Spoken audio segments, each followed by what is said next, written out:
In het Haags Historisch Museum is nu een tentoonstelling te zien over het werk van Alexine Tinne.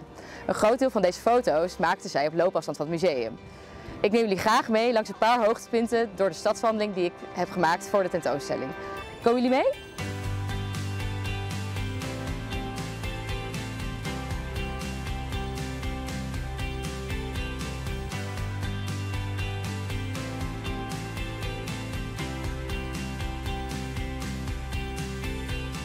We staan nu voor het huis van Alexine Tinne. Ze woonde in dat witte huis daarachter.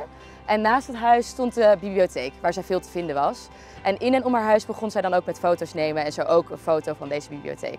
De foto is een van de eerste foto's die ze maakte van de binnenstad. En uit haar raam maakte ze ook eigenlijk de eerste stadsfotografie om de wereld om haar heen vast te leggen. Nu zie je dus een fotoserie vanuit haar kamerraam, waarin ze dus de straat vastlegde zoals zij hem zag.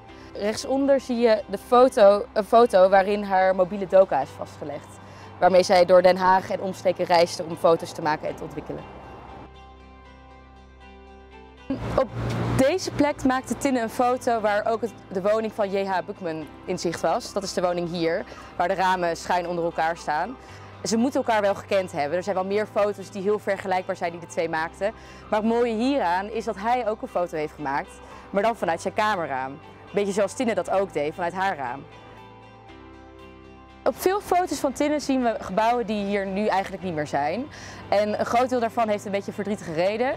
Op 3 maart 1945 zijn grote delen van het Bezuidenhout en Kortevoorhout gebombardeerd. En dat is ook de reden waarom we hier nu niet meer zien wat we ooit op foto's zagen. Maar gelukkig hebben we de foto's nog en kunnen we door Tinne zien hoe Den Haag er voor die tijd uit heeft gezien. We staan hier bij het toernooiveld en op de foto zie je ook het Haags Historisch Museum en het Mauritshuis. En op deze foto zie je echt haar fotografisch oog. Ze heeft in haar foto allemaal lijnen en architectuur in balans gebracht. En zelfs op de eerste verdieping van het gebouw gaan staan om de foto vast te leggen zoals zij het graag wilde.